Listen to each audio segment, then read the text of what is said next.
Assalamualaikum warahmatullahi wabarakatuh.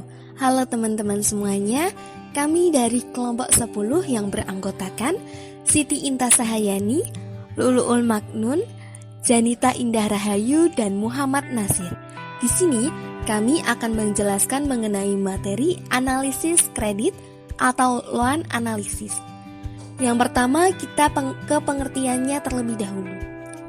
Analisis kredit merupakan suatu proses untuk mengevaluasi apakah nasabah dapat diberikan kredit atau tidak.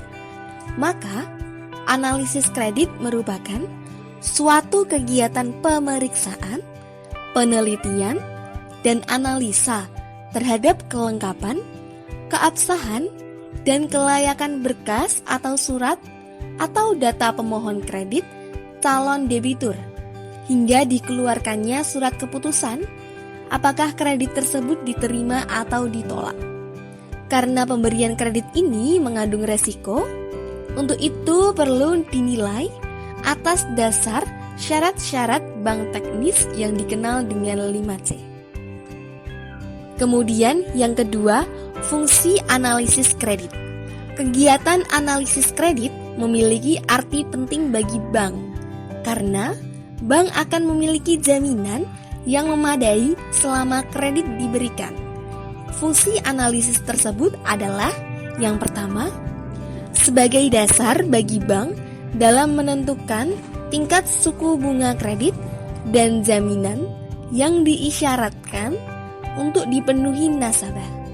Yang kedua, sarana untuk pengendalian resiko yang akan dihadapi bank. Yang ketiga, syarat kredit dan sarana untuk struktur, jumlah kredit, jangka waktu kredit, sifat kredit, tujuan kredit, dan sebagainya. Yang keempat, sebagai bahan pertimbangan pimpinan atau direksi bank dalam proses pengambilan keputusan. Yang terakhir, sebagai alat informasi yang diperlukan untuk evaluasi kredit.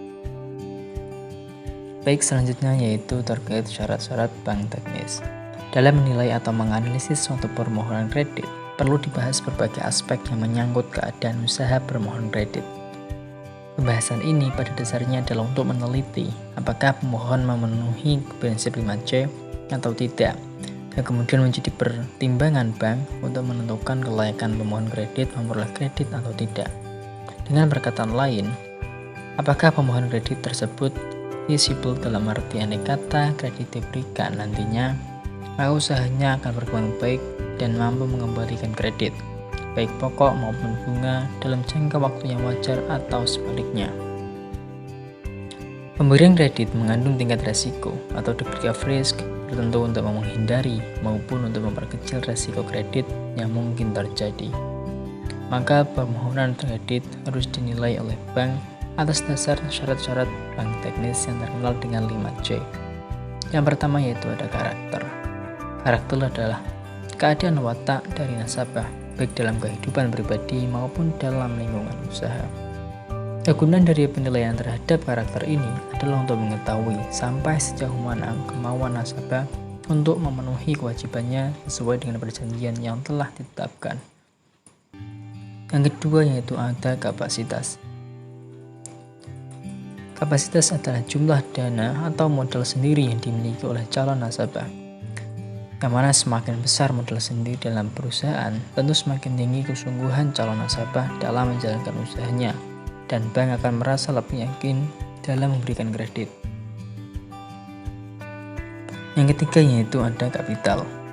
Kapital adalah kemampuan yang dimiliki calon nasabah dalam menjalankan usahanya guna memperoleh laba yang diharapkan. Kegunaan dari penilaian ini adalah untuk mengetahui sampai sejauh mana calon nasabah mampu untuk mengembalikan atau melunasi utang-utangnya secara tepat waktu dari usaha yang diperolehnya. Yang keempat yaitu ada agunan. Agunan adalah barang-barang yang diserahkan nasabah sebagai agunan terhadap kredit yang diterimanya. Agunan atau kolateral tersebut harus dinilai oleh bank untuk mengetahui sejauh mana risiko kewajiban finansial nasabah kepada bank. yang mana pada hakikatnya bentuk kolateral atau agunan tidak hanya berbentuk kebendaan, tapi juga kolateral yang tidak berwujud seperti jaminan pribadi. Yang terakhir yaitu ada kondisi. Kondisi yaitu situasi dan kondisi politik, baik itu kondisi politik, sosial, ekonomi, budaya yang mempengaruhi keadaan perekonomian pada suatu saat yang kemungkinannya mempengaruhi kelancaran perusahaan calon debitur. Di samping analisis 5C, harus pula dipertimbangkan beberapa aspek, yaitu yang pertama, aspek umum, yang kedua aspek ekonomi, yang ketiga aspek teknis, yang keempat aspek yuridis, yang kelima aspek kemanfaatan dan kesempatan kerja, dan yang keenam aspek keuangan, merupakan titik berat analisis kredit. Berikutnya yaitu analisis keuangan. Rasio yang penting untuk analisis kredit adalah likuiditas. Likuiditas mengacu pada kemampuan perusahaan untuk memenuhi kewajiban jangka pendeknya, kemampuan untuk mengubah aktiva menjadi kas atau kemampuan untuk memperoleh kas. Untuk kreditor perusahaan, kurangnya likuiditas dapat menyebabkan penundaan pembayaran bunga dan pokok pinjaman atau bahkan tidak dapat ditagih sama sekali. Modal kerja atau working capital merupakan ukuran likuiditas yang banyak digunakan karena merupakan pengaman bagi kreditor. Sebagai ilustrasi, aktiva lancar PTA yaitu Rp300.000, PTB Rp1.200.000. Kewajiban lancar PTA Rp100.000, PTB Rp1.000.000, modal kerja PTA Rp200.000, PTB Rp200.000. Ukuran likuiditas perlu diperhatikan rasio lancarnya, yaitu aktiva lancar dibagi kewajiban lancar. PTA 3:1, PTB 1,2:1. Likuiditas berdasarkan aktivitas operasi. Nah, ada perputaran piutang usaha, yang merupakan kualitas dari piutang usaha tersebut dipengaruhi oleh tingkat perputarannya. Rasio perputaran piutang atau account receivable turnover dengan rumus penjualan kredit bersih dibagi rata-rata piutang usaha. Perlu dilengkapi dengan periode penagihan piutang untuk menghitung rata-rata jumlah hari yang dibutuhkan untuk penagih piutang tersebut, yaitu dengan rumus 360 dibagi perputaran piutang. Selanjutnya perputaran persediaan. Rasio perputaran persediaan atau inventory turnover ratio yaitu mengukur kecepatan rata-rata persediaan bergerak keluar dari perusahaan dengan rumus harga pokok penjualan dibagi rata-rata persediaan, dan juga dilengkapi dengan rasio jumlah hari untuk menjual persediaan tersebut dengan rumus 360 dibagi perputaran persediaan. Selanjutnya rasio leverage keuangan. Rasio leverage keuangan ini mengacu pada jumlah pendanaan utang yang memberikan pengembalian tetap dalam struktur modal perusahaan. Rasio leverage ini ada 3. Yang pertama, debt to equity ratio dengan rumus total hutang dibagi ekuitas pemegang saham.